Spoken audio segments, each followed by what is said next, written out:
रामामी तव दास दास म्हणता, माते कशाचे भय. रामा जाईन ज्या स्थळी सुख घना, होईल तेथे जय. रामाया भुवनात्रयी तुझ विणा, नाही तुझा तारक. रामा तू सकलार्थ पूर्ण करीशी, तू तात मी बालक. शुका सारिखे पूर्ण वैराग्य ज्याचे, वसिष्ठा परी ज्ञान योगेश्वराचे.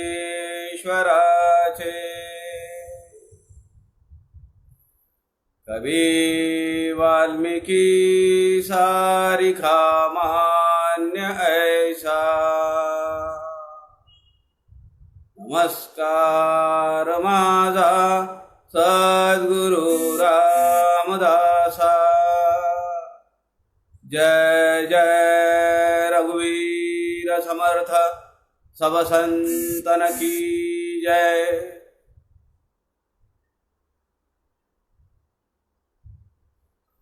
सज्जनो नमस्कार. समर्थ वाङ्मयाची प्रस्थानत्रयी आपण मागच्या 3 दिवसापासून पाहत आहोत.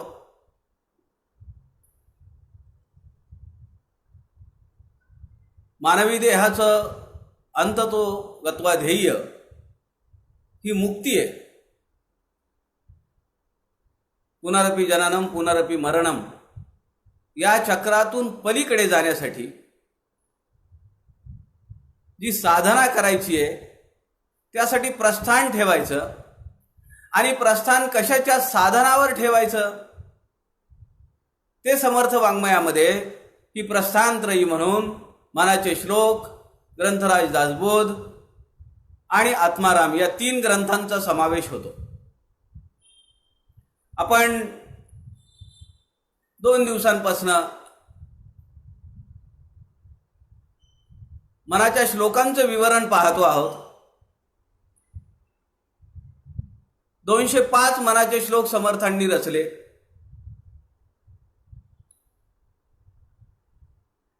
आणि मला जसं वाटतं की समर्थांच्या सगळ्या वाङ्मयामध्ये कर्म, उपासना, ज्ञान आणि त्यानंतर मोक्ष किंवा ज्ञान आणि मोक्ष ही संकल्पना साधारण एकच आहे.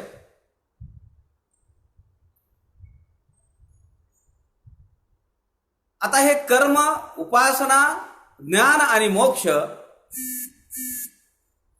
यांचा अभ्यास आपण मनाच्या श्लोकांमधून करतो आहोत. आपण पहिल्या दिवशी पाहिलं 205 मनाच्या श्लोकांमध्ये पहिला श्लोक हा मंगलाचरणाचा आहे. गणाधीश जो ईश सर्वा गुणांचा, मुळारंभ आरंभ तो निर्गुणाचा. नमो शारदा मूळ चत्वार वाचा, गमू पंथ आनंद या राघवाचा. एक पंथ आम्हाला समर्थ देत आहेत, एक मार्ग देत आहेत आणि त्या मार्गावरून अनंताचा प्रवास करण्यासाठी, अनंताकडे जाण्यासाठी आपल्याला ते मार्गदर्शन करतायत. 205 श्लोकांपैकी पहिला मंगलाचरणाचा शेवटचा श्लोक, मनाची शते ऐकता दोष जाती, हा फळश्रुतीचा श्लोक.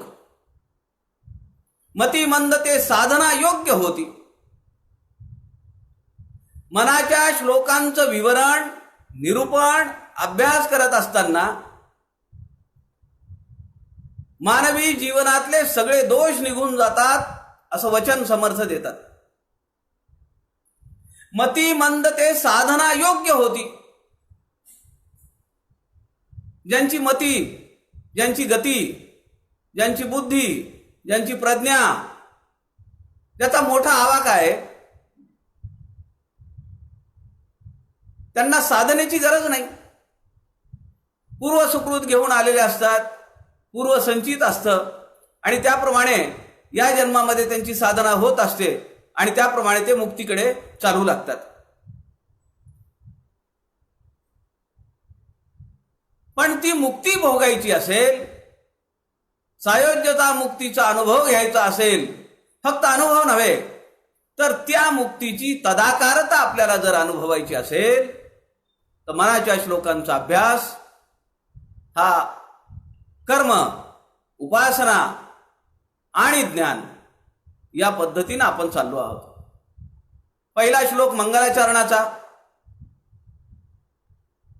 शेवटचा श्लोक 205वा श्लोक हा फळश्रुतीचा, मध्ये राहिले 203 श्लोक.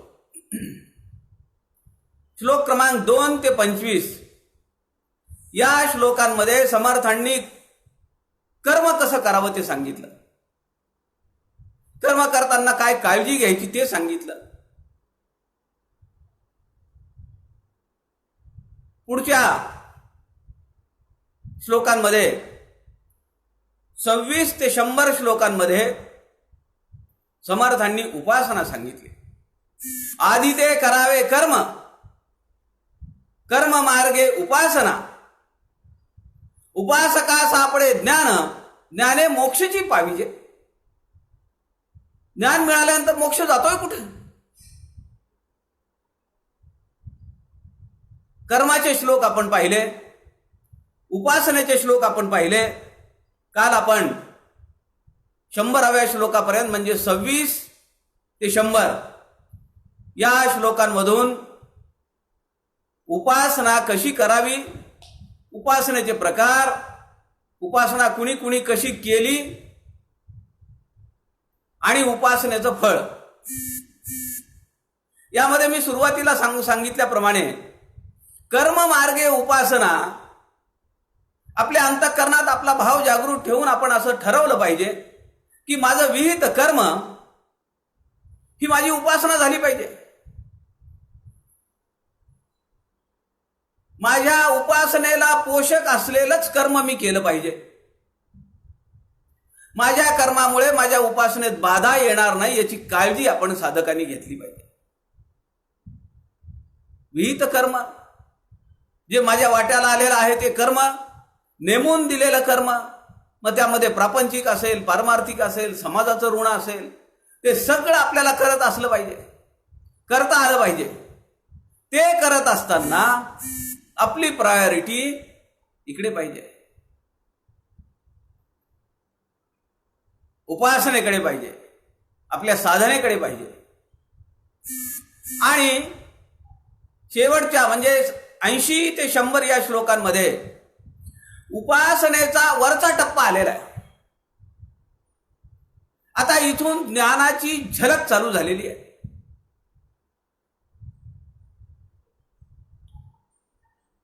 सोळा कळांचा श्लोक आपण पाहिला. रा हा शब्द समर्थांच्या, सद्गुरूंच्या, समर्थांच्या आराध्य दैवतातल्या रामाचा रा हा शब्द 16 वेळा आला. धरा श्रीवरा त्या हरा अंतराते, तरा दुस्तरा त्या परासागराते, सरा विसरा त्या भरा दुर्भराते, करानी करा त्या खरा मत्सराते.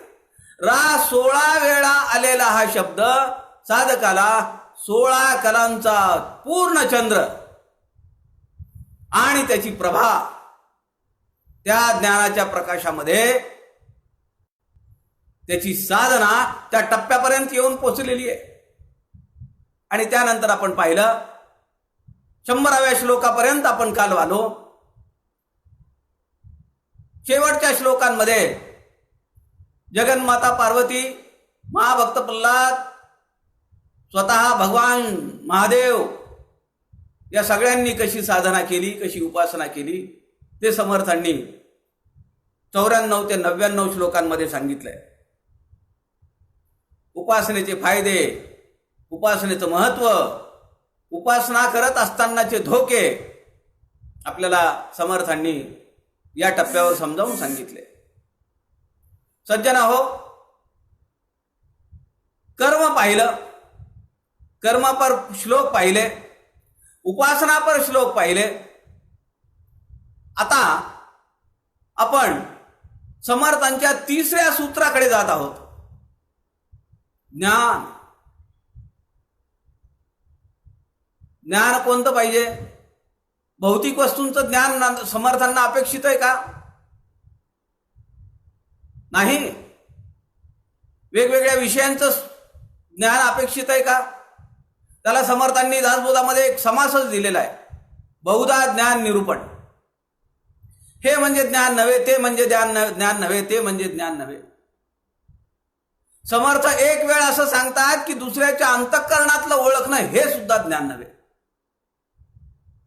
समर्थांच्या चरित्रातला प्रसंग आपल्याला माहिती आहे, मधुकर नावाच्या ज्योतिष्याचा. ज्योतिष्य शास्त्र हे सुद्धा ज्ञान नव्हे. मानस पूजा करताना साधक एखादी पूजा करतो आहे आणि दुसरा माणूस की जो त्याच्या अंतःकरणातलं जाणणारी सिद्धी प्राप्त केलेला आहे उपासनेच्या द्वारे, तो तिचा आला. पूजा चालू आहे आणि तो माणूस तिथे येऊन बसलाय सोफ्यावर.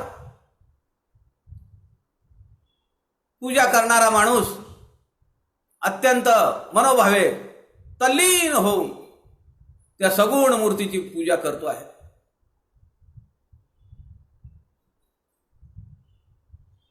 सगळं झालं, अभिषेक झाला, गंध लावला आणि हार घालायचा आहे मूर्तीला.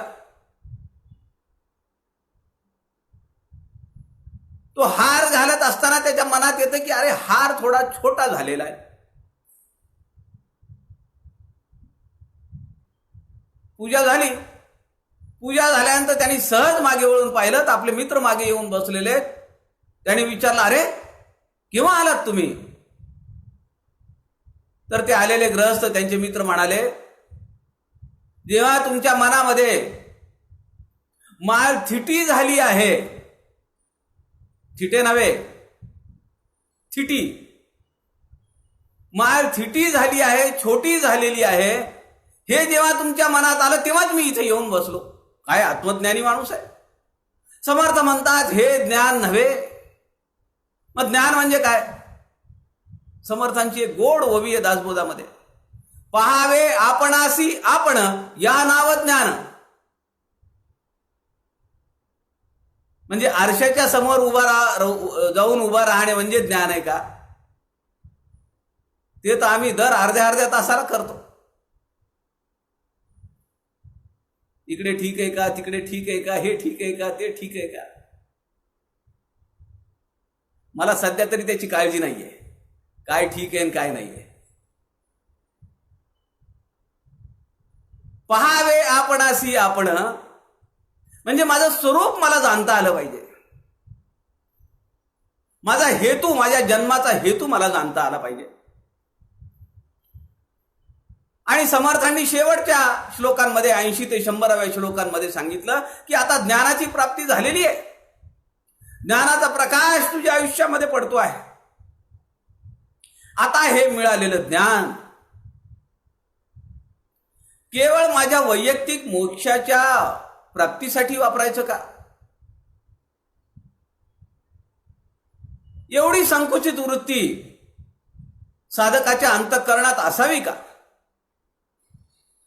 समर्थांना हे मान्य नाहीये. वैयक्तिक ज्ञानाचा किंवा वैयक्तिक मोक्षाचा, सायोज्य मुक्तीचा लाभ पदरात पाडून घेणं हे साधकाचं ध्येय नव्हे. ते आहे, पण मग ते करण्यापूर्वी काय करायला पाहिजे? आपल्याला माहिती आहे की दासबोधामध्ये 200 समास आहेत आणि 20 दशक आहेत. दासबोधाचे जे अभ्यासक आहेत त्या सगळ्यांना हे माहिती आहे. ग्रंथराज दासबोध कदाचित त्याची सुरुवात आपण उद्यापासून करूया. अलौकिक, अभूतपूर्व. तो का अभूतपूर्व आहे ते मी उद्या सांगेन. पण या दासबोधामध्ये 10 समासांपर्यंत समर्थांनी शिष्याला घडवलंय. 8वा, 9वा, 10वा या दशकामध्ये समर्थांनी त्याला ज्ञानाची प्राप्ती करून दिलेली आहे. हा झाला दासबोधाचा पूर्वार्ध. दासबोधाचा उत्तरार्ध 11व्या दशकापासून चालू होतो. 11व्या दशकाचं नाव आहे भीम दशक. काय सुरेख नाव आहे. भीम, हनुमंत, रुद्र, 11वा रुद्र. आणि या भीम दशकाची विशेषता काय आहे. या दशकाची विशेषता अशी आहे, ज्ञानप्राप्तीपर्यंत बेटा मी तुला आणलंय. समर्थ भक्ताला, शिष्याला सांगतात की मी तुला घडवलाय. 10व्या दशकापर्यंत मी तुला ज्ञानप्राप्तीपर्यंत आणलेलं आहे. आता तुझ्याकडे जे ज्ञान झालेलं आहे, तू जी काही ज्ञानाची प्राप्ती केलेली आहेस ती समाजाच्या उद्धारासाठी वापर. काय सुरेख विचार आहे ना. वैयक्तिक स्वार्थ साधायची वेळ लांब आहे.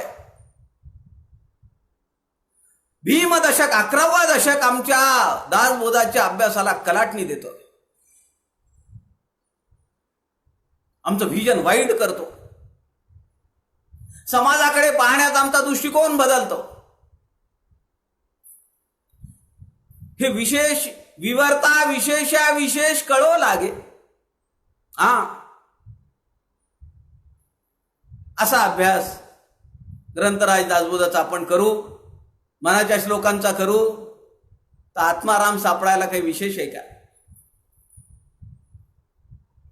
तो लांब नाहीये, जवळच आहे. पाहावे आपणासी आपण. समर्थांच्या आयुष्यातला प्रसंगच आहे ना. पहिली 12 वर्ष जांबेत गेली, दुसरी 12 वर्ष साधनेमध्ये गेली टाकळीला, नाशिक जवळ. पुढची 12 वर्ष भारताची परिक्रमा करण्यात गेली. समर्थ हिमालयात गेलेले असताना असं त्यांच्या अंतःकरणात वाटलं, काय करायचंय आता. ज्ञान मिळालेलं आहे, रामाने अनुग्रह दिलेला आहे, दीक्षा दिलेली आहे, कशासाठी जगायचं. एक क्षण मनात विचार येऊन गेला, संपवावा हा देह. असा विचार मनात आल्याबरोबर स्वतः प्रभू रामचंद्र बाजूला प्रगट झाले. म्हणाले, एवढा संकुचित विचार काय शिकलात तुम्ही आमच्यापासून. 2 तपे रक्षिली तुमची काया, ह्याच्यासाठी का. 24 वर्ष तुम्हाला हातावरच्या तळ हातावरच्या फोडाप्रमाणे जपलं, ह्याच्यासाठी. तुम्हाला ज्ञान मिळवून दिलं, ह्याच्यासाठी. कोण बघील समाजाचा. ज्या समाजातून तुम्ही आलात तो समाज खितपत पडलेला आहे, त्याचा उद्धार कोण करील. आणि समर्थ तिथून परत आले. 82 वर्षापर्यंत समर्थांनी समाज उद्धाराचं काम केलं, राष्ट्र उद्धाराचं काम केलं.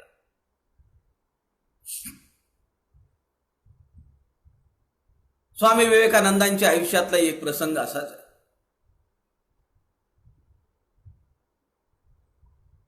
ठाकूरांना ते म्हणाले, मला मातेला मागायचंय. ते म्हणाले, जा मागून घे काय मागायचंय ते. स्वामी विवेकानंद 1दा 2दा 3दा मध्ये गेले, काली मातेच्या समोर उभा राहिले. काय मागावं. नोकरी मागावी. एकदा धुवून इस्त्री केलेले कपडे पुन्हा धुतल्याशिवाय घातले नाहीत, एकदाच इस्त्री मोडली की संपला विषय, असं वैभव लहानपणी उपभोगलेले स्वामी विवेकानंद आणि भावंडांना खायची अडचणी निर्माण झाल्या. ठाकूरांचा अनुग्रह मिळाला. आता काली मातेला काय मागायचं? नोकरी, घर, पैसा, बायको, मुलं नाही. काली मातेकडे ते गेले, म्हणाले मला ज्ञान दे. आणि ज्ञान मिळाल्यानंतर एक वेळ अशी आली की त्यांना वाटलं आता गरज काय राहायची, देह झोकून द्यावा. काली माता म्हणाली एवढा संकुचित विचार कसा काय तुझ्या मनात असा संकुचित विचार आला? ठाकूर गेलेले होते. परदेश गमन करणं, समुद्रावरून जाणं म्हणजे धर्म बाटवणं अशी संकल्पना तेव्हा. ठाकूरांच्या मागे शारदा माता होत्या सगळी व्यवस्था बघायला. स्वामी विवेकानंदांनी माऊलीकडे निरोप पाठवला, असा असा आहे, परदेशात जावं लागेल. मातेने सांगितलं अवश्य जा, समाजाचा उद्धार करायचा आहे. संकुचित मोक्षाची संकल्पना आमच्याकडे मान्य नाहीये.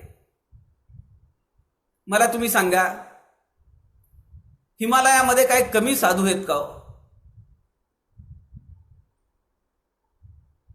असंख्य साधू असतील.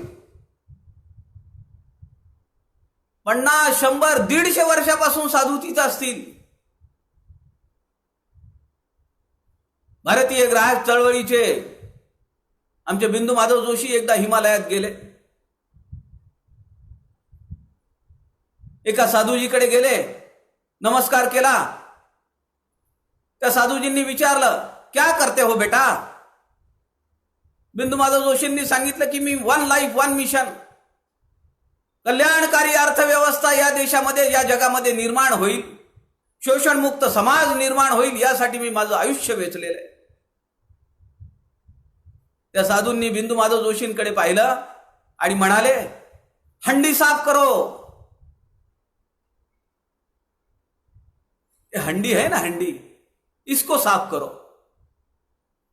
यातला अहंकार काढा, संकुचित विचार काढा, दृष्टिकोन व्यापक करा. आणि 1 लाईफ 1 मिशन म्हणून बिंदू माधव जोशींनी शेवटच्या श्वासापर्यंत ही चळवळ चालवली. त्यांच्या 5व्या पुण्यस्मरणाचा आज 3रा दिवस.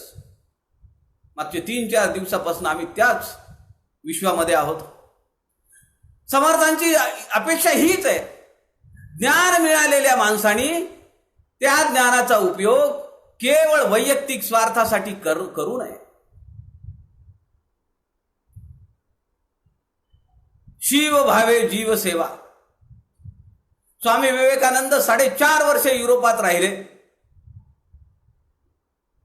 आणि तिथून रामेश्वरला आले. रामेश्वरला मोठी विजयी मिरवणूक त्यांची निघाली. हजारो लोक समोर होते. बघा, एखाद्याच्या आयुष्यात काय प्रसंग येतो.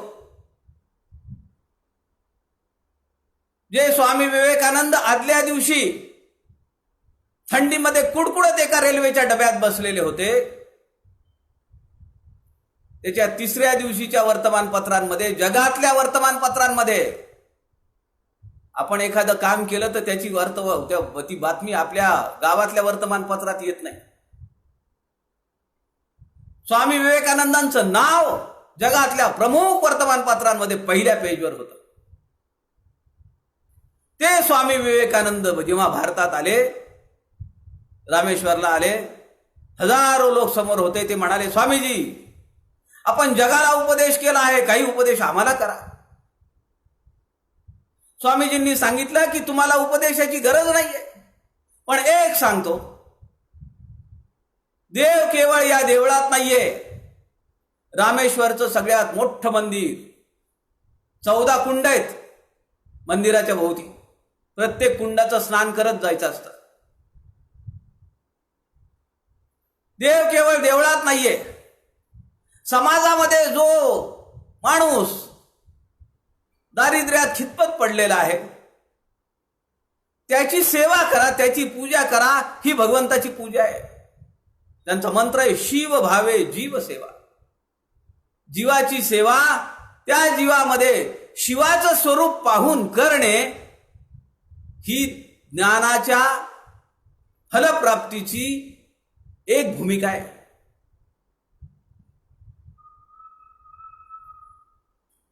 सात 8 वर्षाखाली त्या ठिकाणी गेलो रामेश्वरला. स्वामी विवेकानंदांचं ते वाक्य ज्या विजय स्तंभावर कोरून ठेवलेलं आहे, त्याला नतमस्तक होऊन आलो आम्ही.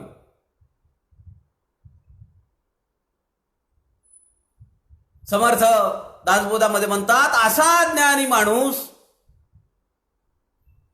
समाजाच्या उद्धारासाठी झटला पाहिजे. मी तुम्हाला आता सांगत होतो की हिमालयामध्ये शेकडो साधू असतील, ज्ञानी आहेत, सिद्धी प्राप्ती झालेली आहे. त्यांना माहिती आहे कुठलं फळ खाल्लं म्हणजे महिनाभर पुन्हा जेवायची गरज नाही, कुठलं पाणी पिलं, कुठलं एखादं पान खाल्ली म्हणजे पाणी प्यायची गरज नाही महिना. अशी साधना करणारे साधू हिमालयात आहेत. आम्ही 2 वर्षाखाली बद्री केदारला गेलो. तिथं आम्हाला सांगितलं, या पर्वताच्या पलीकडे अशा असंख्य साधू आहेत की जे वर्षानुवर्षापासून तिथं साधना करतायत. ते समाजात येत नाहीत, त्यांना काही घेणं देणं नाही समाजाचं. मला तुम्ही सांगा, एवढी साधना केली, एवढं ज्ञान मिळवलं, त्याचा समाजासाठी उपयोग काय? असा साधक, असा उपासक समर्थांना अपेक्षित नाही. मिळालेलं ज्ञान समाजाच्या उद्धारासाठी वापरलं पाहिजे, राष्ट्राच्या उद्धारासाठी वापरलं पाहिजे. तो खरा साधक. जनार्दन असे विश्वी, समर्थ दासबोधामध्ये म्हणतात, जनार्दन असे विश्वी, त्याची पूजा करीत जावी. कोणेतरी कष्ट व्हावे आपुली काया. आपल्याला मिळालेला हा देह, आपल्याला मिळालेलं ज्ञान समाजासाठी वापरलं पाहिजे. जनार्दन असे विश्वी, जनार्दन म्हणजे भगवंत, तो विश्वात आहे. जनार्दन असे विश्वी, त्याची पूजा करीत जावी. पूजा करीत जावी म्हणजे काय? हळदी कुंकवाचं पंचपाळ घेऊन अक्षदा टाकणं म्हणजे पूजा काय?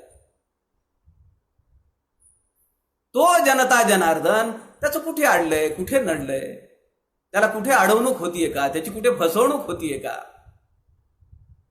आमच्या ग्राहक पंचायतीच्या कार्यकर्त्यांचं काम काय? हेच तर काम आहे. अडलेल्या माणसाला उभं करायचं, त्याला बळ द्यायचं, त्याला लढ म्हणून सांगायचं. जनार्दन असे विश्वी, त्याची पूजा करीत जावी. किती ओव्या आहेत समर्थांनी सांगितलेल्या. शरीर परोपकारी लावावे. ज्ञानी माणसाने आपलं शरीर समाजावर उपकार करण्यासाठी लावलं पाहिजे, परोपकारासाठी लावलं पाहिजे. बहुतांच्या कार्यास यावे. अनेक लोकांच्या कामासाठी त्याला वापरलं पाहिजे. उणे पडो ने दावे. कुणाचंही उणे पडता कामा नये, कुणालाही कमीपणा येता कामा नये. शेवटचा शब्द जो आहे, शेवटचा चरण 2 शब्दांचा आहे.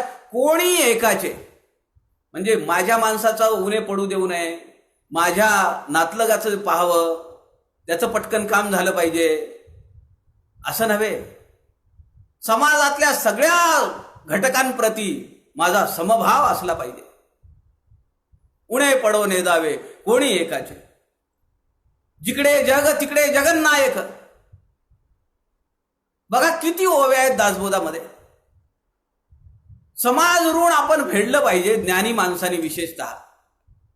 नाही तर अन्यथा त्याच्या ज्ञानाचा उपयोग काय? जिकडे जग तिकडे जगन्नायक. कळला पाहिजे विवेक, हा विवेक आहे. समजलं पाहिजे, कळला पाहिजे विवेक. रात्रंदिवस विवेकी लोक. फक्त दिवसा का, अखंड अनुसंधान असलं पाहिजे समाजाच्या उद्धारासाठी. रात्री दिवस विवेकी लोक सांभाळीत जाती. असे जे ज्ञानी आहेत, असे जे विवेकी आहेत, ते समाजाला रात्रंदिवस सांभाळत असतात, त्याचं प्रोटेक्शन करत असतात. समर्थ 105व्या श्लोकामध्ये म्हणतात, आपण 100च्या पुढे आलो. आता 100व्या श्लोकापर्यंत उपासना आणि ज्ञानाचं झुंजमुंजू वातावरण पहाटेचं प्रभात समयीचं समर्थांनी आपल्याला घडवून दिलं. आता 101 श्लोकापासून ज्ञानाची प्राप्ती समर्थ सांगतायत आणि त्याचा उपयोग समर्थ सांगतायत. समर्थ 105व्या श्लोकामध्ये म्हणतात, ज्ञानी माणसानी आता कसं वर्तन केलं पाहिजे. जनी बोलण्यासारखे चाल बापा. काय अर्थ आहे? जनी बोलण्यासारखे. बेटा तू आता कसं चाललं पाहिजे, कसं वागलं पाहिजे, लोकांनी तुला चांगलं म्हणलं पाहिजे. एक अर्थ झाला. जनी बोलण्यासारखे म्हणजे तू जसं समाजामध्ये बोलतो तसं तू वागलं पाहिजे. जनी बोलण्यासारखे चाल बापा. कथनी और करने में फर्क नहीं होना चाहिए. व्यासपीठावर बसून मोठमोठं ब्रह्मज्ञान पाजळायचं, सगळं मिथ्या आहे, सगळं माईक आहे, सगळं नाशिवंत आहे म्हणायचं. आणि जेव्हा प्रवचनाला कीर्तनाला आमच्याकडे येता का म्हणलं की आपली बिदागी अगोदर सांगायची. कथनी और करने में फर्क नहीं. सुनील दादांचं अत्यंत हृदयस्पर्शी उदाहरण, तो प्रसंग मी पहिल्याच दिवशी आपल्या सगळ्यांना सांगितला. समर्थ 106व्या श्लोकामध्ये सांगतात, जर मिळालेलं ज्ञान टिकवायचं असेल तर वातावरण तुझ्या अवतीभोवतीचं सात्विक पाहिजे, प्रदूषण रहित पाहिजे. विचारांचं प्रदूषण नको. आज प्रदूषण रहित गंगा वाहतीये का नाही? वातावरण प्रदूषण रहित झालंय का नाही? किती प्रदूषणाचा आकडा खाली आला. मागच्या आठवड्यात हरी की पौडी, हरिद्वार किंवा नाशिकच्या पंचवटीचं चित्र दिसत होतं. गंगेचं खळखळ खळखळ पुण्यसलीला वाहतीये, स्वच्छ पाणी आहे, पिण्यासारखं पाणी आहे. आणि हे सिद्ध झालंय. जर त्यातली शुद्धता टिकवायची असेल, सात्विक पण टिकवायचं असेल, तर विचारांचं प्रदूषण, आचारांचं प्रदूषण असता उपयोगी नाही. म्हणून समर्थ म्हणतात, जर प्राप्त झालेलं ज्ञान त्याच शुद्धतेने टिकवायचं असेल तर सात्विक वातावरण पाहिजे, शुद्ध वातावरण पाहिजे.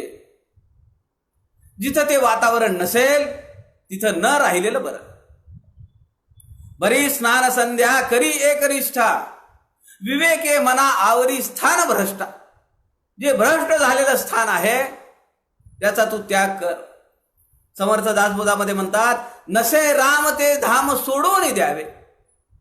ज्या ठिकाणी रामाचा लवलेश नसेल, रामाचं संकीर्तन नसेल, रामाचं गुणानुवाद नसेल, त्या घराचा त्याग करावा.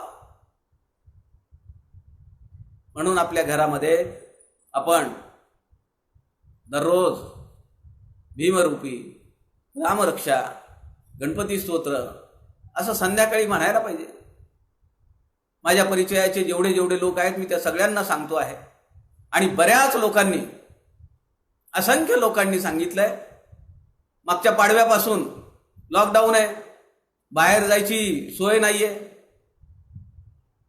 महिना होऊन गेला ना, आता पाडवा होऊन गेला. काय करायचं?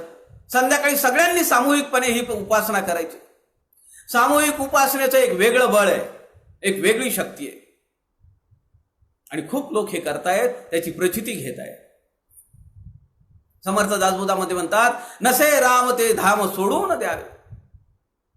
जे स्थान भ्रष्ट झालेलं आहे त्याचा तू त्याग कर, तर तू मिळवलेलं ज्ञान हे अबाधित राहील. समर्थ पुढे 107व्या श्लोकामध्ये म्हणतात, साधना उपासना चालू आहे, पण ज्ञान प्राप्तीसाठी आपल्याला संत साधू महानुभाव यांच्यासोबत राहण्याचा सराव केला पाहिजे. आपली ओढ तिकडे असली पाहिजे. मना बुद्धी हे साधू संगी वसावी. बुद्धीला समर्थांनी सांगितलंय, मनाला समर्थांनी सांगितलंय. तुझी संगती कुठे असली पाहिजे? साधूंच्या सोबत असली पाहिजे. मना होय रे मोक्ष भागी विभागी. मोक्ष तर तुझ्या पदरात पडलेलंच आहे. मोक्ष भागी विभागी म्हणजे already it has been given to you.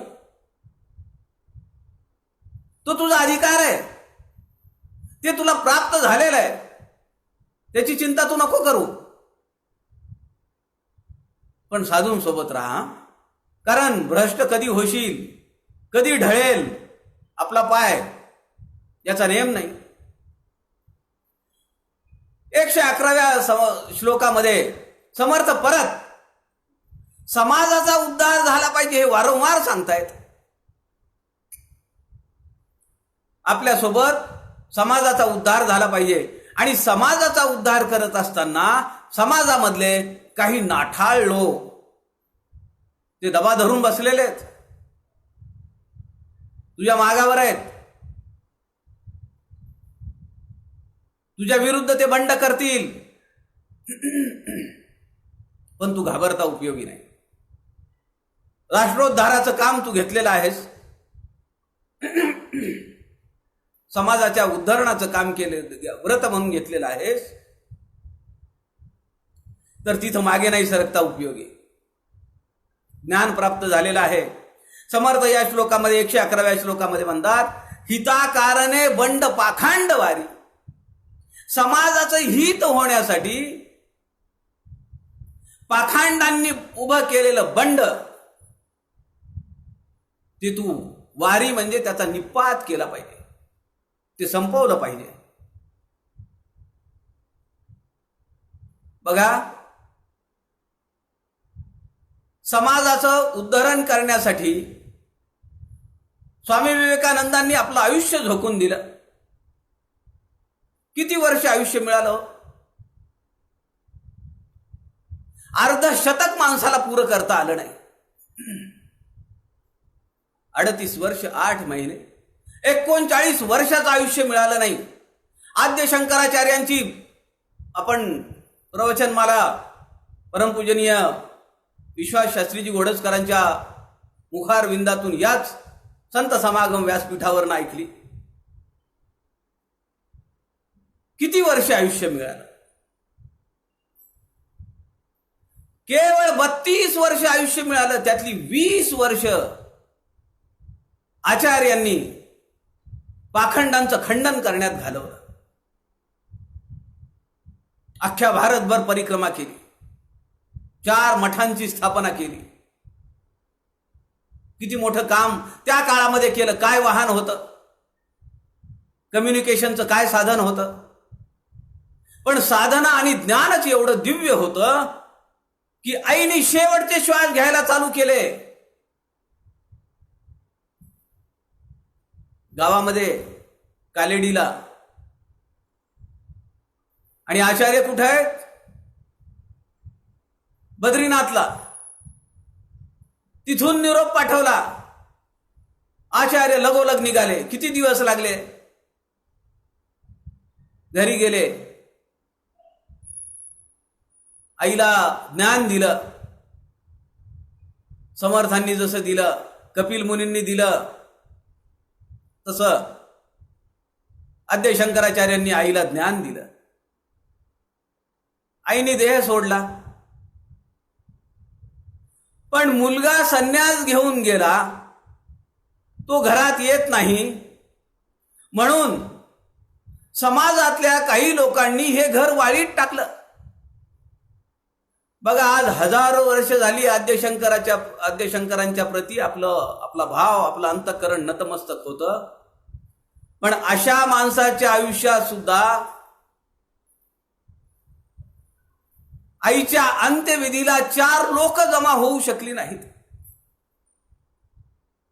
आपल्या मातेचं ते शव स्वतः उचलून आपल्या अंगणात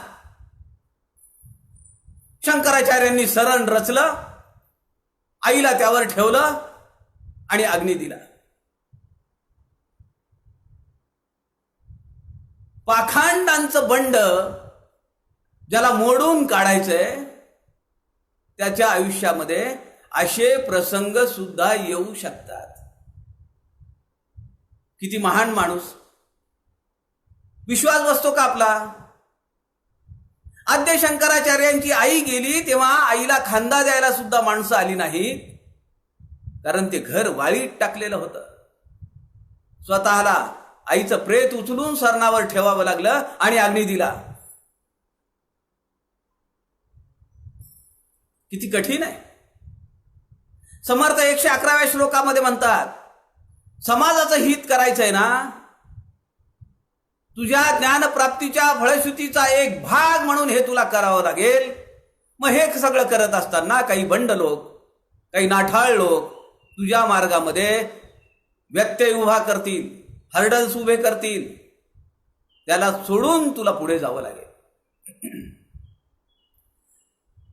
111, 114 ते 115 या 2 श्लोकांमध्ये समर्थ असं सांगतात, सामान्य लोकांना भक्ती मार्गाकडे न्यायचंय, समाजाला भक्ती मार्गाकडे वळवायचंय, जीवनाची खरी दिशा त्यांना दाखवायची आहे. मग तुला त्यांचं आचरण बदलावं लागेल, त्यांना भक्ती मार्गाकडे वळवायचंय. विचार आहे तुझा, तूची शोधून पाहे. आता हे काम तुला कसं करायचंय याची आयाम, याची साधनं तुला एकांतात बसून विचार करून ठरवावी लागतील. क्रिया पालटे भक्तिपंथेची जावे. लोकांची क्रिया पालटली पाहिजे. समाजामधल्या काही चालीरीती, वाईट चालीरीती, कुप्रथा त्या सगळ्या समाजाला काढायला लावल्या पाहिजेत. समाजाला त्यातून बाहेर काढलं पाहिजे. आपल्याला कल्पना आहे, परमपूजनीय दादा पांडुरंग शास्त्री आठवले, किती मोठं काम आहे. आत्ता चालू असलेलं समर्थांच्या वाङ्मयाचं अधिष्ठान असलेलं नानासाहेब धर्माधिकारींची 3री पिढी काम करतीये बैठकीच्या माध्यमातून. आज देशात एकही गाव असं नाहीये, मोठ्या शहरांबद्दल मी बोलतोय, काही खेडेपाडेही असतील, अगदी ग्रामपंचायत नसलेलं सुद्धा गाव असेल, त्या ठिकाणी बैठक नित्य नियमाने चालू आहे. समर्थांच्या वाङ्मयाच्या अधिष्ठानावर होत असलेलं हे काम आहे. किती मोठं काम आहे, कल्पना करू शकता. 3री पिढी खपतीये नानासाहेब धर्माधिकारींची. परमपूजनीय दादा पांडुरंग शास्त्री आठवले, अहो तुमच्या माझ्यासारखी सो कॉल्ड सुशिक्षित असलेली मंडळी, यांना काय वाईट आहे काय चांगलं हे सांगणं विशेष आहे का? पण जो माणूस अज्ञानी आहे, अंधकारामध्ये आहे, जुन्या कुप्रथांमध्ये पडलेला आहे, घरात कुणाचा जन्म झाला किंवा कुणी मृत्यू गेला तरी पण दारू पिणे आणि मांस मटण खाणे हेच ज्याचं कर्तव्य, अशा तळागाळातल्या माणसाला वर काढून त्याला श्रीफळ वाढवणे, नारळ फोडणे आणि बैठकीला जायला सांगणे, हा समाजाचा विकास करणे म्हणजे समर्थांच्या दृष्टीने मिळालेल्या ज्ञानाच्या फळप्राप्तीचा एक आयाम आहे. हे ज्ञानी माणसांनी केलं पाहिजे. म्हणून समर्थ म्हणतात, क्रिया पालटे भक्तिपंथेची जावे, जनी बोलण्यासारखे आचरावे. तिथे सांगितलं होतं जनी बोलण्यासारिखे चाल बापा. इथं समर्थ म्हणतात जनी बोलण्यासारिखे आचरावे. तुझं आचरण आता लोक पाहतील आणि त्याप्रमाणे ते करू लागतील. तू कसा वागतो, कसा बोलतो, कसा चालतो. तुझ्या बोलण्या आणि वागण्यामध्ये एक वाक्यता आहे का? क्रियेविन वाचाळता व्यर्थ आहे. तुझं ज्ञान खूप आहे, प्रकांड पंडित आहेस. हजारो लोकांची सभा तटस्थपणे तुझ्याकडे पिन ड्रॉप सायलेन्स मध्ये तुझा एक शब्द ऐकत असेल, पण क्रियेविन वाचाळता व्यर्थ आहे. जर तुझी क्रिया त्याप्रमाणे नसेल तर त्याचा काहीही उपयोग नाही. समर्थ म्हणतात व्यर्थ आहे. वाचाळणे हा फार सुरेख शब्द समर्थांनी वापरलाय. अलतू बडबड. क्रियेविण वाचाळता व्यर्थ आहे. विचारे मना तुची शोधूनही पाहे. आता हे काम कसं करायचंय त्याचा विचार तुला एकांतात बसून केला पाहिजे. समर्थांच्या चरित्रामधले किती प्रसंग आहेत. खराळामध्ये जावणी राहे, सर्वत्राची चिंता वाहे. अजून 12 वर्ष झाली नाहीत तर नारायण आपल्या आईला म्हणतो चिंता करीतो विश्वाची. शेवटच्या श्वासापर्यंत विश्वाची चिंता, समाजाची चिंता लागून राहिली होती का नाही? आमचं तर आयुष्य असं चाललं. आम्हाला किमान आता तरी आम्ही ज्या समाजातून बाहेर आलो, वर आलो, त्या समाजाप्रती काही आमचं देणं लागतं का नाही याचा विचार आपण केला पाहिजे. तर मनाच्या श्लोकांचा प्रस्थान त्रयी मधल्या एका प्रकरणाचा आपला अभ्यास चालू आहे याचं समाधान आपल्याला मिळेल. 116 आणि 122व्या या दरम्यानच्या श्लोकांमध्ये समर्थ समाजातल्या अशा निवडक लोकांचा आत्मविश्वास तुला जागृत केला पाहिजे असं सांगतात. म्हणून उदाहरण देतात. राजा अंबरीश, व्याघ्रपादाचा मुलगा उपमन्यू, ध्रुवबाळ, गजेंद्र, महाभक्त प्रल्हाद, परशुराम, वामन अशा सगळ्या भक्त मांदियाळींची ती उदाहरणं देतात की त्यांनी कसं समाजाला बाहेर काढलं, समाजाला ज्ञान मिळवून दिलं, समाजाला भक्ती मार्गाला लावलं. कसं ती उदाहरणं देऊन समजावून सांगतात आपल्या ज्ञानी भक्ताला. तुझं ज्ञान मोठ्या साधनेनी, मोठ्या कष्टाने तू मिळवलंस. आता ते सोडता उपयोगी नाही. समाजाच्या उद्धारासाठी ते तुला महत् कौशल्याने हे वापरता आलं पाहिजे. समर्थ पुढे म्हणतात 126व्या श्लोकामध्ये, असं समाजाचं तू काम करत असताना, तुझ्या भोवती संकट येत असताना, तुझ्या कार्यामध्ये अडथळे उभे राहत असताना हे सगळं भगवंत पाहत असतो आणि अडचणीच्या वेळी तो तुझ्यासाठी धावून येतो. कारण भगवंताला माहिती आहे की तू माझं काम करतोयस. काय भगवंताचं काम आहे?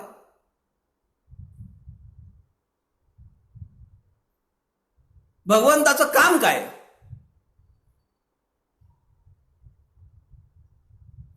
दुष्टांचा नाश आणि सज्जनांचं संरक्षण. यदा यदा हि धर्मस्य ग्लानिर्भवति भारत, आहे का नाही वचन? सज्जनांचा संरक्षण करणं आणि दुष्टांचा नाश करणं हे भगवंताचं काम आहे. म्हणून आपला देह देव कार्यासाठी झिजवणं हे ज्ञानाच्या प्राप्तीचं एक लक्षण आहे. समर्थ म्हणतात असं सगळं करत असताना भगवंत काही फार मोठमोठ्या भक्तांसाठी धावून येतो का? अरे तुझ्यासारख्या सामान्य माणसासाठी सुद्धा तो धावून येतो. हे आपण समाजातल्या खालच्या स्तराच्या सामान्य लोकांना आपल्याला सांगता आलं पाहिजे, पटवून देता आलं पाहिजे. हे ज्ञानी माणसाचं काम आहे. त्यांनी समजावून सांगितलं पाहिजे लोकांना. शास्त्र ग्रंथांमध्ये सांगितलंय की याच्यासाठी धावून आला, त्याच्यासाठी धावून आला. तुझ्यासाठी सुद्धा तो येतो. म्हणून समर्थ 126व्या श्लोकामध्ये म्हणतात, जना कारणे देव लीलावतारी, जनाकारणे, सामान्य जनांसाठी. भक्ताकरिता सांगितलंय का? भक्ताकारणे सांगितलंय का? महाभक्ताकारणे सांगितलंय का? अवतारी कारणे सांगितलंय का? नाही. जनाकारणे. देव लीलावतारी, अनेक लीला तो घेतो, अनेक लीला करतो, अवतार घेऊन करतो. बहुतापरी आदरे. बघा काय शब्द आहे, बहुतापरे आदरे वेशधारी. वेगवेगळ्या वेशामध्ये तो येऊ शकतो. बहुतापरी, बहुजनांसाठी सुद्धा. आणि कसा येतो तो? आदरे. आपल्याला पटवून देता आलं पाहिजे सामान्य माणसाला की तू मनाच्या श्लोकांचा अभ्यास कर, तू ग्रंथराज दासबोधाचा अभ्यास कर, तुझ्या आयुष्याचं इप्सित तुला सापडेल. कसं जगलं पाहिजे आणि मेल्यानंतर जगणं कसं शिकावं हे तर दासबोध सांगतोच. मेल्यानंतर कसं जगावं हा सांगणारा दासबोध ग्रंथ आहे. मेल्यानंतर सुद्धा कीर्तीच्या सुगंधाने त्याचा सुगंध, त्याच्या कीर्तीचा सुगंध दरवळत राहिला पाहिजे. म्हणजे त्याचं नाव घेतलं पाहिजे लोकांनी. आपल्याला समाजाचा उद्धार करायचा, मग त्याला पटवून देता आलं पाहिजे की भगवंत तुझ्यासाठी सुद्धा धावून येईल. बरं, वेगवेगळ्या रूपांमध्ये येतो. काय शब्द वापरलेत जनासाठी, काय काय संकल्पना आहे, किती पाठीमागे त्याचा सूक्ष्म विचार आहे समर्थांच्या या ओवीमध्ये. जनाकारणे देव लीलावतारी. सामान्य जनांसाठी देव अनेक लीला करतो, अनेक अवतार घेतो. लीला करतो म्हणजे क्रिया करतो, त्याला काहीही वाटत नाही. भक्तासाठी, सामान्य माणसाच्या उद्धारासाठी धावून येण्यामध्ये त्याला कुठेही कमीपणा वाटत नाही. पुढच्या चरणामध्ये समर्थ सांगतात, बहुतापरी आदरे वेशधारी. बहुजनांसाठी पाहिजे तो वेश धारण करून हटक्या कपड्यांमध्ये येईल, वल्कल धारण करून येईल, काही साधन घेऊन येईल, पण तो येईल तो तुझ्याकडे आदराने पाहत येईल. म्हणून या मार्गाला तू ये असं आपल्याला समाजामध्ये सांगता आलं पाहिजे. असा आत्मविश्वास जागृत झाला, त्या समाजातल्या खालच्या पातळीतल्या माणसाचा जर आत्मविश्वास जागृत झाला तर सामान्य माणूस आणि समाज उपासनेसाठी तो तयार होतो. अगदी सामान्य माणूस सुद्धा तो तुमच्या सोबत म्हणतो, चला कधी आहे बैठक, दासबोधाचा अभ्यास कधी आहे, तुमचा अभ्यास वर्ग कधी आहे, शिवतरघळीमधलं प्रापंचिकांचं शिबिर कधी आहे, शिवतरघळीमधल्या मुलांसाठी युवा शिबिर कधी आहे, म्हणजे माझी मुलं मी तिकडे पाठवतो, आत्तापासून त्यांच्यावर संस्कार झाले पाहिजेत. किती ठिकाणी जाता येतं आपल्याला, किती ठिकाणी त्यांना पाठवता येतं, मार्गाला लावता येतं आपल्याला. आणि हे सगळं आपल्याला समर्थांनी दिलेल्या ज्ञानाच्या बळावर करता येतं, की जे समर्थांच्या मनाच्या श्लोकांमधून आपल्याला ज्ञान मिळतं आहे. समर्थ पुढे म्हणतात, कथा ऐकता सर्व तल्लीन झाला. त्याला आपण जे सांगू ती कथा वाटते, तो रममाण होतो, तल्लीन होतो. त्याचा देहच नव्हे, त्याचं मन, त्याचं अंतःकरण आपण जे सांगतो त्या शब्दाकडे तो लक्षपूर्वक ऐकतो, सर्वांगाचे कान करून ऐकतो. एवढा तल्लीन तो झालेला आहे. समर्थ पुढे म्हणतात की त्या माणसाची अवस्था कशी आहे बघा. साधना करत, उपासना करत आपण ज्ञान मिळवतो आहोत आणि मिळालेल्या ज्ञानाचा प्रचार प्रसार राष्ट्रोद्धारासाठी, समाजाच्या उद्धारासाठी आपण करतो आहोत. असा उद्धार होत असलेला समाज, त्याची भावावस्था, त्याची देहावस्था कशी आहे. समर्थ सांगतात, देह भावना रामबोधे उडाली. त्या समाज घटकाची मनोवासना राम रूपे बुडाली. आता त्याची कुठली वासना राहिली नाही. तुमची जशी अवस्था काही दिवसांपूर्वी होती साधना करत असताना, आता त्याची अवस्था या साधना मार्गात आल्यासारखी झाली. त्याची देहभावना उडाली, देहबोध उडाला. म्हणजे काय हो? शरीराची आसक्ती संपली. देहबोध हा आध्यात्मक पातळीवरचा शब्द आहे. देहबुद्धी कमी करावी आणि आत्मबुद्धी वाढवावी. मनाच्या श्लोकांची जी परीक्षा जे लोक देतात, समर्थ विद्यापीठ साताऱ्याचं मनाच्या श्लोकांवर मनोबोध विशारद 1.5 वर्षाची परीक्षा घेतं. 205 मनाच्या श्लोकांवर 7 प्रश्नपत्रिका आहेत. आपण समर्थ विद्यापीठाशी संपर्क केला पाहिजे. केवळ मनाच्या श्लोकांचा अभ्यास, काही नाही दुसरं. केवळ 205 मनाचे श्लोक, त्याचा अभ्यास केला पाहिजे. त्याचा अभ्यास करत असताना एक प्रश्न आहे, मनाच्या श्लोकातून आपला प्रवास देहबुद्धी ते आत्मबुद्धीकडे झाला असे आपणास वाटते का? देहबुद्धी म्हणजे आत्ता इथं सांगताना असं म्हणता येईल, शरीराची आसक्ती कमी होणे. शरीराची आसक्ती, शरीराची लिप्तता कमी झाली आणि आपली जर साधना योग्य प्रकारे चालू लागली तर आपण पहावे आपणासी आपण त्या पातळीकडे जाऊ लागतो. ज्ञानाची प्राप्ती म्हणजे दुसरं काय? समर्थ पुढे म्हणतात, त्या समाजाची देहभावना रामबोधे उडाली. तो समाज तुमच्यासोबत यायला निघाला, कारण तो तुमच्या आचार विचारांशी तल्लीन झालेला आहे. त्याची आणि तुमची वेवलेंथ एक झालेली आहे. आता तो तुमच्यासोबत येतोय. समर्थ पुढे 131व्या श्लोकामध्ये म्हणतात, क्रिया पाहता उद्धरे सर्व लोक. समाजाच्या सर्व लोकांचा उद्धार करण्याची शक्ती तुमच्यामध्ये आहे, तुमच्या क्रियेमध्ये आहे, तुमच्या वक्तृत्वामध्ये आहे. क्रिया पाहता उद्धरे सर्व लोक.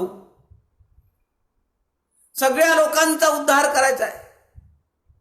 होईल का सगळ्या लोकांचा उद्धार? नाही होणार. जितुके काही आपणासी ठावे ते हळूहळू शिकवावे. शहाणे करून सोडावे. समर्थांच्या या चरणातला दासबोधामधली ही ओवी आहे. शेवटचा शब्द समर्थांनी मोठी पेच मारून ठेवलाय. समर्थ म्हणतात, जितुके काही आपणासी ठावे. जे जे आपणासी ठावे म्हणत नाहीत.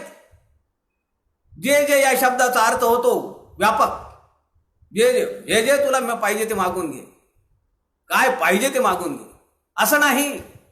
जितुके काही आपणासी ठावे. इस हंडी में जितना बैठेगा उतना ही. जितुके, तुझ्या बुद्धीची कॅपॅसिटी किती आहे? मनाच्या श्लोकांचं विवरण चालवलं, यातलं किती मध्ये आलं तेवढं. जितुके काही आपणासी ठावे ते हळूहळू शिकवावे. घाई करून चालेल का? पसे भरी वैरण घातले आहे ना, समर्थ दासबोधामध्ये सांगतात. अवघा बोखणा भरीला. एवढं मोठं खाऊन तोंडाने चावता येईल का? एकदम सूप त्या जात्यामध्ये टाकून पीठ होईल का? हळूहळू, थोडं थोडं पचेल एवढं. पसेवरी वैरण घातले. जात्याचं वैरण म्हणजे धान्य. समर्थ सांगतात, तेने तो पीठ बारीक झाले, हे तो घडे ना. मग समाजामध्ये जसं जमेल, जसं त्याला जमेल, हळूहळू त्याच्या पद्धतीप्रमाणे मुलाच्या चालीने बोलावे, मुलाच्या चालीने चालावे, हळूहळू शिकवावे. समर्थ दासबोधात सांगतात हे पण. म्हणून समर्थ या ठिकाणी म्हणतात, क्रिया पाहता उद्धरे सर्व लोकू, धरा जानकी नायकाचा विवेक. जानकी नायकाचा विवेक तुझ्या लक्षात आला पाहिजे. कसा उद्धार केला? आत्ता आपण रामायण कथा बघितली, मालिका पाहिली का नाही? प्रभू श्रीरामचंद्र जेव्हा निजधामी जायला निघाले, सद्गुरू वशिष्ठांकडे आले. ते म्हणाले की मला आता परवानगी द्या, माझी जायची वेळ झालीये. कालच काळाने येऊन मला सांगितलंय, प्रभो तुमची वेळ संपलीये बरं, पण तुम्ही विश्वाचे या सृष्टीचे पालनहार, तारणहार, मी तुम्हाला घेऊन जाऊ शकत नाही. मी फक्त तुम्हाला तुमची वेळ संपलेली आहे हे सांगण्यासाठी आलोय. तुम्हाला जर वाटत असेल तर तुम्ही अजून काही दिवस अयोध्येत राहा. प्रभू रामाचा आणि काळाचा संवाद तुम्ही ऐकलाय का? लक्षपूर्वक ऐकला असेल तर प्रभू श्रीराम म्हणतात की अरे माझं स्मरण आहे, मला आठवण झाली तुझी की माझी वेळ संपत आली आहे, पण तू अजून येत नाहीयेस मला सूचना द्यायला. विशेष आहे ना? अशा रामाचा, अशा जानकी नायकाचा विवेक ज्ञानी माणसाला अंतःकरणात धरता आला पाहिजे. धरा जानकी नायकाचा विवेक, क्रिया पाहता उद्धरे सर्व लोकू, सगळी अयोध्यापुरी, पुरी वाहिली जेने विमानी. आहे का नाही मनाचे श्लोक? अवघी अयोध्यापुरी. ते चित्र फार सुरेख होतो. प्रभू श्रीराम भरत शत्रुघ्न त्यांच्या पाठोपाठ त्या शरयूमध्ये निघालेले आहेत. आणि सगळी अयोध्येतली प्रजा फक्त दोघे जण सोडून चिरंजीव केले जनीदास दवनी, लंकाधिपती विभीषण आणि हनुमान, हे दोघं जण सोडले तर सगळी अयोध्यापुरी, त्यांचा सगळ्यांचा उद्धार रामाने केला. अशा रामाचा विवेक ज्ञानी साधकाला अंतःकरणात जागवता आला पाहिजे, तो ठसवता आला पाहिजे, आणि त्या विवेकाच्या बळावर त्यांनी समाजाचा उद्धार केला पाहिजे. समर्थ दासबोधामध्ये सांगतात, आमुचे कुळी रघुनाथ, आहे की नाही? हनुमंत कुळवल्ली आपण संध्याकाळच्या उपासनेमध्ये म्हणतो. आमुचे कुळी रघुनाथ, आमच्या कुळामध्ये रघुनाथ आहे. समर्थांचं कुळ कुणाचं आहे? हो, रघुनाथाचं आहे. बघा पुढे काय म्हणतात, रघुनाथ हे आमुचा परमार्थ. राम हे माझं कुळ आहे, राम हा माझा परमार्थ आहे. जो समर्थांचाही समर्थ, समर्थ रामदास स्वतःचं नाव ठेवलं का त्यांनी काही? अहो एवढं सुरेख नाव होतं की ज्या नावासाठी विष्णूच्या सहस्रनामांमध्ये एक नाव आहे नारायण, ते नाव त्यांचं जन्मनाव आहे. त्या नावाला त्यांनी सोडलं आणि नाव धारण केलं रामदास. आम्ही लोक म्हणतो समर्थांना, रामदासांना, नारायण सूर्याजी पंत ठोसरांना आम्ही समर्थ म्हणतो, आणि समर्थ रामाला समर्थ म्हणतात. आम्ही काय म्हणलं पाहिजे स्वतःला? समर्थ जर रामदास म्हणत असतील तर आम्ही म्हणलं पाहिजे दासानुदास.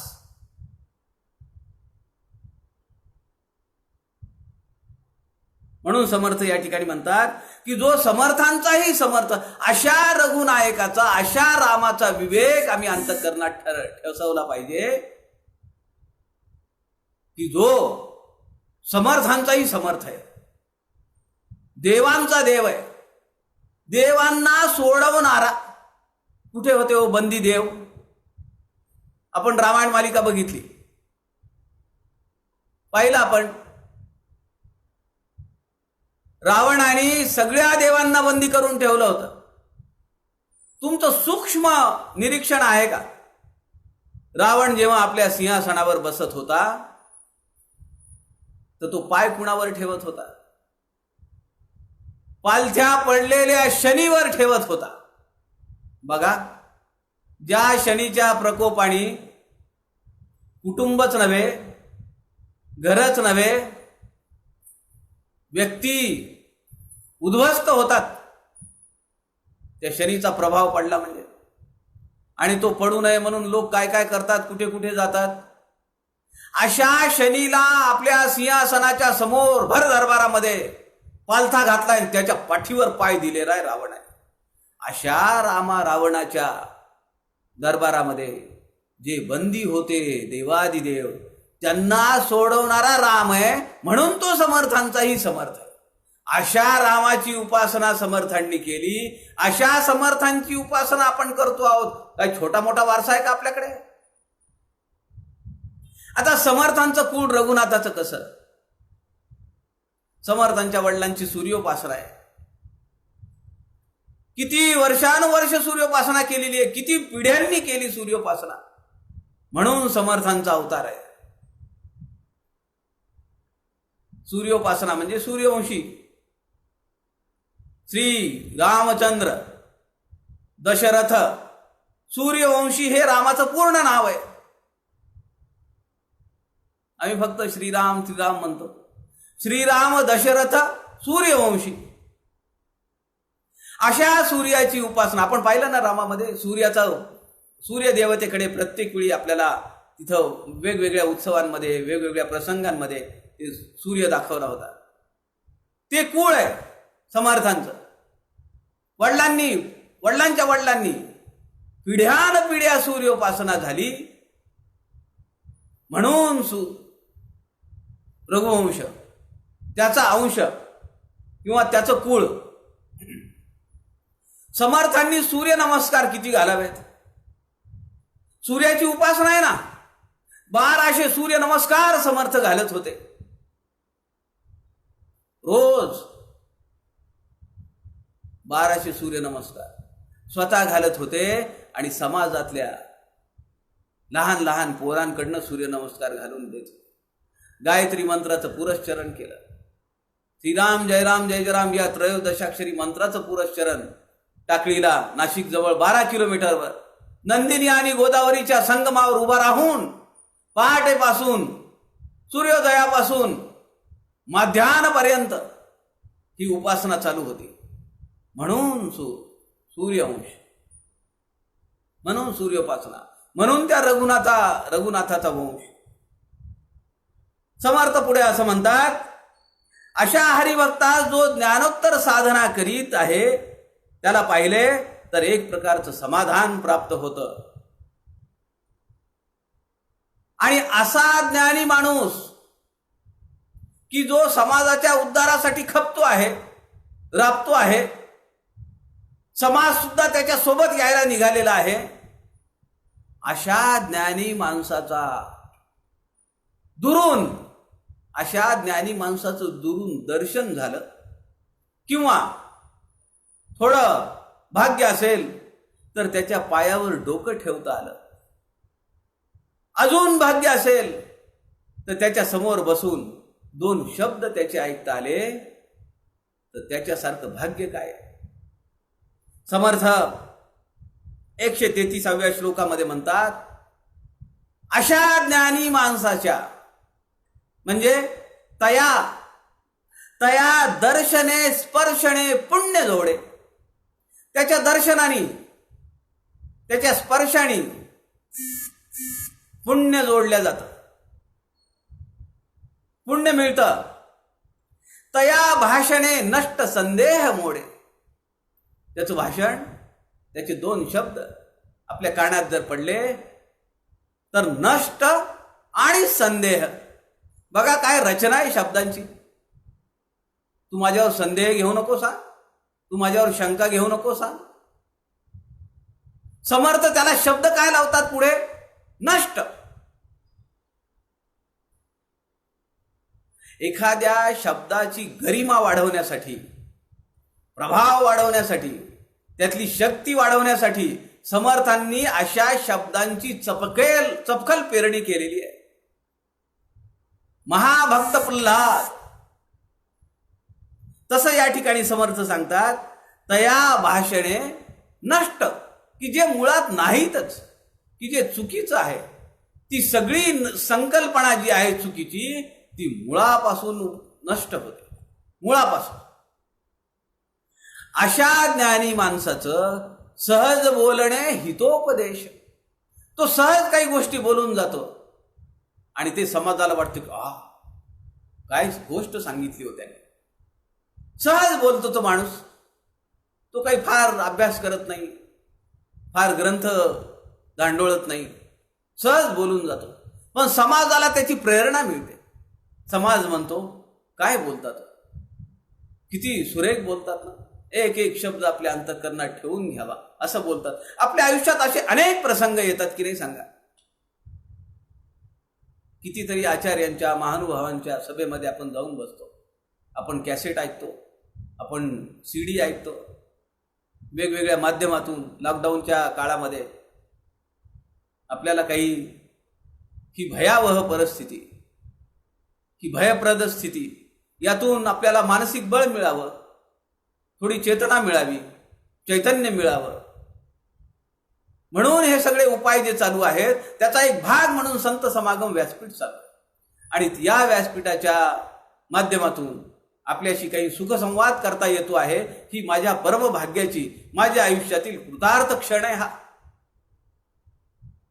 समर्थ पुढे म्हणतात की असा अधिकारी पुरुषास समर्थ, असा ज्ञानी माणूस की जो उपासना केली आहे, अगोदर त्यांनी कर्म चांगलं केलं, उपासना केली, ज्ञान मिळवलं, समाजाच्या उद्धारासाठी जो राबतो आहे, अशा माणसाचं ज्ञान पाहून समाज सुद्धा त्याच्याकडे अचंबित होऊन बघतो, त्याच्या मागे मागे लागतो, त्याच्या सोबत चालायला लागतो, तो जसं बोलेल तसं करतो, तो तल्लीन होतो. असा माणसाला समर्थ वर्णन करतात. 133व्या श्लोकामध्ये त्याला पदवी देतात योगी राणा. बघा समर्थ काय पदवी देतात. तुम्हाला माहिती आहे का, समर्थांनी समाधी घेतल्यानंतर दोघांना समाधीतून दर्शन दिलेलं आहे. एक त्यांचे पट्ट शिष्य कल्याण स्वामी. कल्याण स्वामी अत्यंत भावुक. समर्थांना माहिती होतं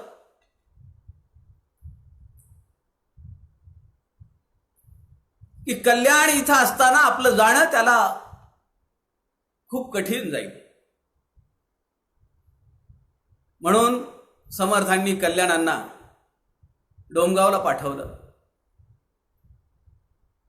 ज्या मठपतीची मुंज आपल्या मांडीवर लावली होती, त्या उद्धव स्वामींना टाकळीवरनं बोलावून घेतलं. सगळी रचना लागली. 60 दिवस अगोदर सांगितलं. राजे गेले त्या अगोदर वर्षभर.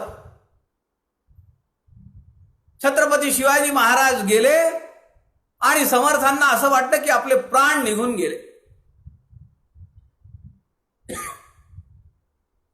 समर्थांचं चरित्र असं सांगतं की ते वेड्याप्रमाणे राहत होते, जेवण करत नव्हते, हातात मातीचं भांडं घ्यायचं, त्यामध्ये खायचं.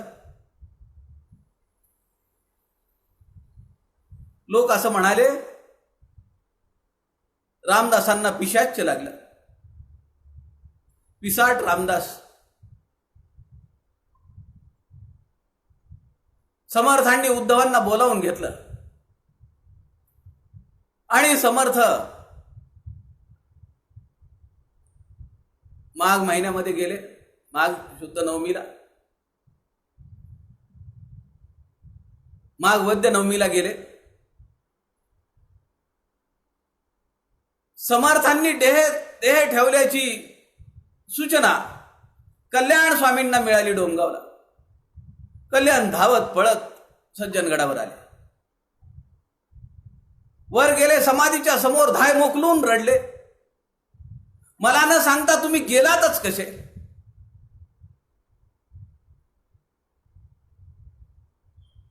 मला तुम्ही दूर लोटलं, मला न सांगता तुम्ही गेलात कसे. मी या क्षणापासून अन्न पाण्याचा त्याग करीन. ती आर्तता पाहून समर्थ समाधीतून बाहेर आले. समर्थांच्या समाधीला चीर तेव्हा पडली. ती चीर आत्तापर्यंत काही वर्षापर्यंत आपण सगळ्यांनी पाहिली. त्या समाधीला आता वज्रलेप केला, त्यामुळे ती चीर दिसत नाही. कल्याण स्वामींना दर्शन दिलं. कल्याण स्वामी खाली उतरले. खाली उतरल्यानंतर कल्याण स्वामींनी गडाकडे पाहिलं आणि सगळा सज्जनगड समर्थांचा देह कल्याण स्वामींना दिसला. आता सज्जनगड सगळा जर समर्थांचा देह असेल तर पुन्हा समाधीचं दर्शन घ्यायचं म्हणजे समर्थांच्या देहावर पाय ठेवण्याचं पातक होईल. म्हणून कल्याण स्वामी पुन्हा किंवा कल्याण स्वामींची तिथली दिंडी आजही गडावर जात नाही. गडाला 3 प्रदक्षिणा मारते आणि तिथून परत जाते. कल्याण स्वामींनी समर्थांचा देह ठेवल्यानंतर कित्येक वर्षाची यात्रा केली. ती गडाची परिक्रमा केली. समाधीपर्यंत कल्याण स्वामी गेले नाहीत. मी तुम्हाला प्रसंग सांगत होतो. योगी राणा समर्थांनी आपल्यासारख्या सामान्य माणसापासून जो कर्म चांगलं करतो, सदाचारी बनतो, उपासना करतो, ज्ञान प्राप्त करतो, समाजाला उद्धार करण्याचा प्रयत्न करतो, अशा माणसाला, अशा साधकाला, अशा उपासकाला समर्थ योगी राणा अशी उपाधी देतात. समर्थांनी अशीच उपाधी श्रीधर स्वामींना दिली आहे. परमपूजनीय श्रीधर स्वामींना. श्रीधर स्वामींना समर्थांनी स्वतः भगवान ही उपाधी दिलेली आपल्याला माहिती आहे. भगवान श्रीधर स्वामी आपण जे म्हणतो, ही भगवान उपाधी समर्थांनी परमपूजनीय श्रीधर स्वामींना दिली आहे त्यांच्या साधना काळात गडावर. समर्थांनी आपल्यासारख्या साधारण माणसाला वर घेऊन ज्ञान प्राप्त करून दिलं. आपण प्रस्थानत्रयी पाहतो आहोत. त्यातल्या मनाच्या श्लोकांचं एक प्रकरण पाहतो आहोत. समर्थ असं म्हणतात, प्रत्यये ज्ञानी वीतरागी. दासबोधामध्ये जो याचा प्रत्यय घेतो, प्रचिती घेतो, असा ज्ञानी वीतरागी आहे, वैराग्यशील आहे, प्रखर वैराग्य आहे. विवेक बळे सबळ त्यागी. विवेकाच्या बळावर, वैराग्याच्या प्रखर बळावर, त्या आचेवर सबळ त्यागी, सकळ त्यागी, सगळा त्याग करतो, निसंग होतो, सगळे संग सोडून देतो. तो जाणीजे महायोगी. समर्थांनी काय उपाधी दिली आहे? महायोगी, ईश्वरी पुरुष. असा साधक, अशी साधना करणारा, असा ज्ञानी, तो म्हणजे ईश्वरी पुरुष आहे. समर्थ मनाच्या श्लोकामध्ये 133व्या श्लोकामध्ये असं म्हणतात, या ज्ञानाला पाहून समर्थ असं म्हणतात, त्या श्लोकातला चरण असा आहे, ही लक्षणे जाणीजे योगी राणा. अशी लक्षणं ज्याच्या अंगामध्ये आहेत त्याला योगी राणा असं जाणल्या जातं, असं म्हणल्या जातं. काय उपाधी समर्थांनी दिलेली आहे बघा. अशा ईश्वरी पुरुषाच्या सहवासाने अहंभाव, अज्ञान हे सगळं संपून जातं. त्याला स्वस्वरूपाची प्राप्ती होते. पहावे आपणासी आपण, मी म्हणजे कोण, माझं खरं स्वरूप काय आहे, त्याची प्राप्ती होते. आणि आता जन्म मरणाची भ्रांत संपली आहे, म्हणजे मला ज्ञान झाले आहे, म्हणजे मला मोक्ष प्राप्त झाला आहे, याची जाणीव अशा ज्ञानी साधकाला होते. समर्थ म्हणतात, पुढे पाहता पाहता देव जोडे. बघा शब्दाची रचना कशी आहे. पाहता पाहता म्हणजे सहजपणे, पुढे पाहता पाहता देव जोडे. भ्रमे, भ्रांती, अज्ञान बघा काय काय शब्द आहे. भ्रम, भ्रांती आणि अज्ञान हे सर्व मोडे, या सगळ्याचा निपात होतो. समर्थ 145व्या श्लोकामध्ये म्हणतात, जीवा उगमी जन्म नाही स्वभावे. आता त्याला असं वाटतं स्वभावे म्हणजे सहज, आता माझ्या आयुष्यामध्ये जन्म मरणाचा ठाव नाही, आपणासी ठावची नाही जन्म मृत्यू कैचे काही. आता माझ्यापणाला, मीपणाला, माझ्यातला जो मी जो आहे तो समूळ नष्ट झालेला आहे. आपण अशी ठावच नाही. मी कोण? आपण म्हणजे आपण स्वतःला आपण अशी ठावची नाही. स्वतःच्या अस्तित्वाचा त्यांनी विलोप केलेला आहे. भगवंताच्या ही कुठली भक्ती आहे? आत्मनिवेदन. थेंबुटा सागरी मिळाला, गंगेचा ओळ सागराला मिळाला. आता गंगा राहिली का? ज्ञानी मनुष्याचं लक्षण हे असं असतं. स्वस्वरूपाची केवळ प्रचिती नाही, तर तो स्वतः त्या स्वस्वरूपाची तदाकारता सुद्धा अनुभवतो. असा एक टप्पा ज्ञानी मनुष्याच्या आयुष्यात येतो. समर्थ तिथं असं म्हणतात, विवेके तदाकार होऊन राहे. आता हा कोणता विवेक आहे? आता तुम्ही म्हणाल की विवेक म्हणजे काय? आध्यात्मिक क्षेत्रामध्ये दासबोधामध्ये 3 विवेक सांगितलेले आहेत. नित्यानित्य विवेक, आत्मानात्म विवेक, सारासार विवेक. सार काय आहे, असार काय आहे हे ज्याला समजतं त्यालाच आत्मा काय आहे, अनात्म काय आहे हे समजतं, हे कळतं. आणि असं कळणारं ज्ञान, असा विवेक जो नित्य ज्याच्या जवळ असतो तो नित्यानित्य विवेक.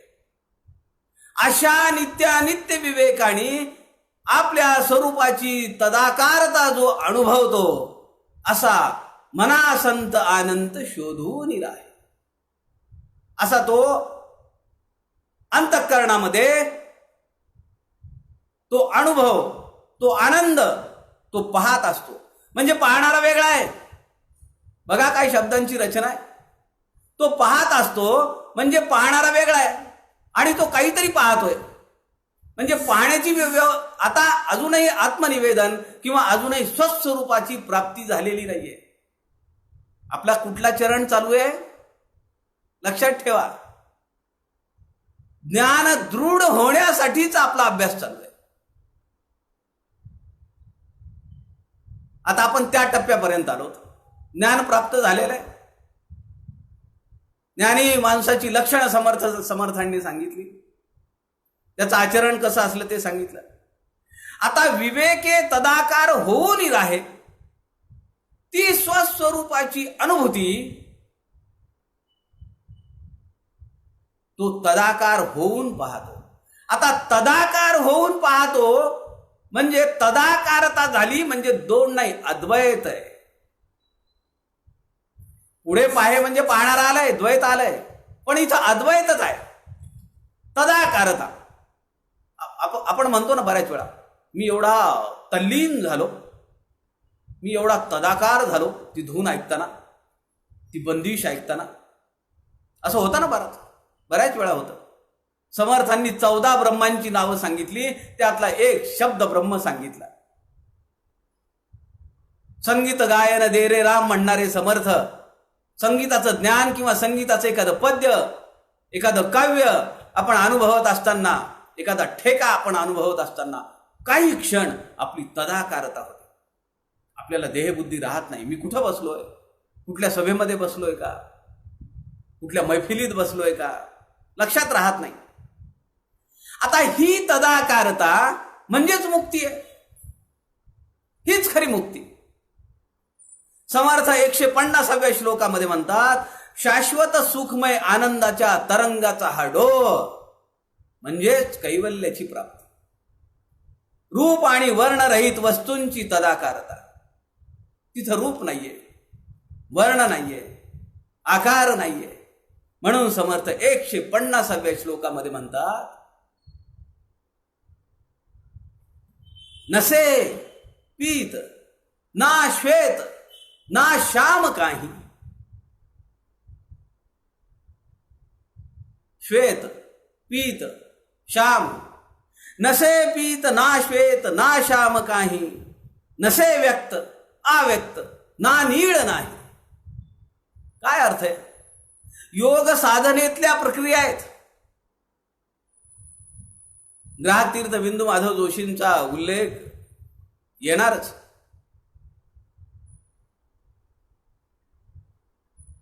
योगी होते, योग साधनेवरचे अत्यंत वरच्या पातळीवरचे साधक होते. मी तुम्हाला काल म्हणालो की त्यांच्या पंजोबांची संजीवन समाधी कसबा पेठेत आहे, त्यांच्या घरी. आणि त्या पंजोबांनी घराला नाव काय दिलेलं आहे? पसायदान. आणि हे कुटुंब किती वर्षापासून तिथं राहते माहिती आहे? आश्चर्य वाटेल आपल्याला, 400 वर्ष झाली. एक कुटुंब एकाच जागेवर राहतं, त्या घराला पसायदान म्हणायचं नाही तर काय म्हणायचं?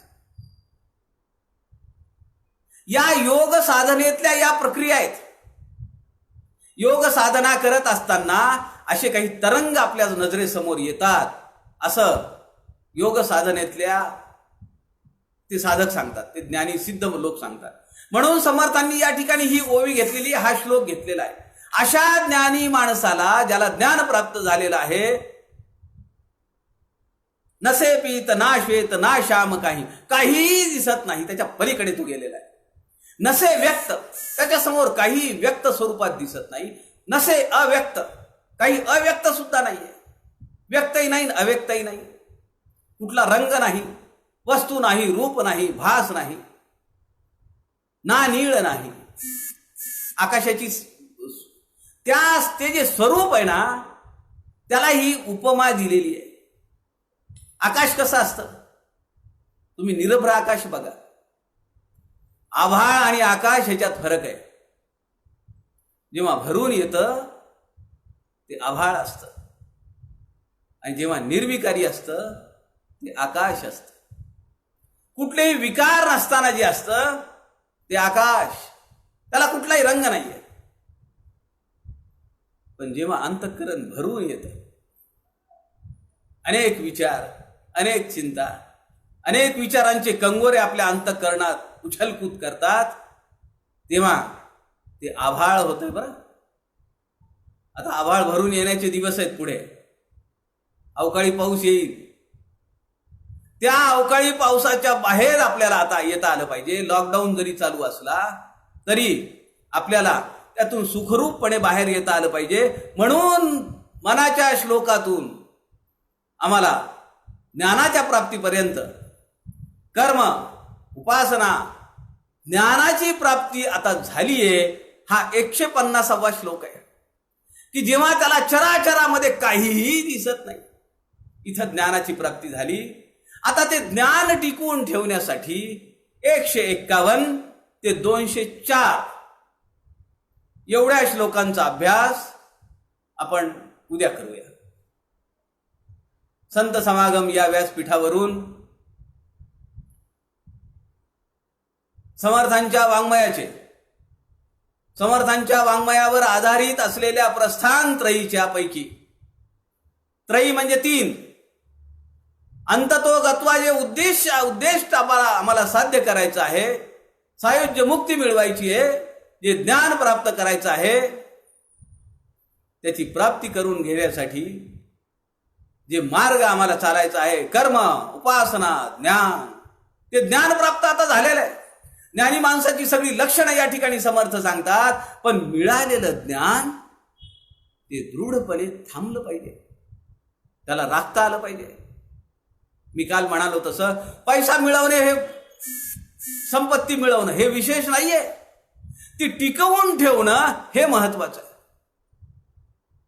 मिळालेलं ज्ञान आपल्या शेवटच्या श्वासापर्यंत, कारण तो श्वास तर आपल्या हातात नाहीये, त्या श्वासापर्यंत टिकवून ठेवण्यासाठी, दृढपणे आपल्या अंतःकरणात ठेवण्यासाठी काय केलं पाहिजे ते पुढच्या श्लोकांमध्ये आहे. 151 ते 204 या श्लोकांचा विचार या श्लोकांचं चिंतन आपण उद्याच्या याच दुपारी 2 वाजता संत समागम या व्यासपीठावरून करूया. आमचे नांदेडचे आदरणीय प्रवीण शास्त्री केळीकर यांनी ही संधी उपलब्ध करून दिली. खरंच मनाच्या श्लोकांचा एवढा गहन विचार माझ्या आयुष्यात 20-22 वर्षात संत वाङ्मय समर्थांच्या वाङ्मयाचा अभ्यास करताना मी कधी केला नाही.